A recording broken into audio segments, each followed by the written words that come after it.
স্বপ্নে নাবালিকা সুন্দরী মেয়েকে বিয়ে করতে দেখার বিষয়টি বিভিন্নভাবে ব্যাখ্যা করা হতে পারে। ইসলামিক দৃষ্টিকোণ থেকে স্বপ্নের প্রকৃত এবং এর ব্যাখ্যা নির্ভর করে স্বপ্নদ্রষ্টার ব্যক্তিগত পরিস্থিতি এবং মনের অবস্থা অনুযায়ী।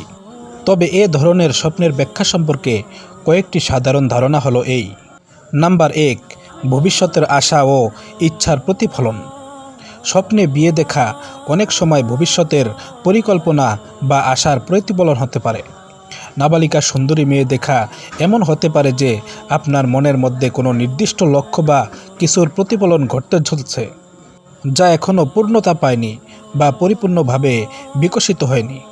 নাবালিকা মেয়ে দেখা অনেক সময় অপরিপক্কতার প্রতীক হতে পারে, যার মানে আপনার জীবনের কিছু বিষয়ে এখনও পরিপক্ক সিদ্ধান্ত বা দায়িত্ব নিতে বাকি আছে। এটি এমনও ইঙ্গিত করতে পারে যে আপনার জীবনে কিছু দায়িত্ব বা কাজের প্রতি আরও মনোযোগ দেওয়া প্রয়োজন। নাবালিকা বিয়ে করার স্বপ্ন অনেক সময় আপনার মনের ভেতরে কোনো অনির্ধারিত বা অসম্পূর্ণ অবস্থার প্রতিফলন হতে পারে।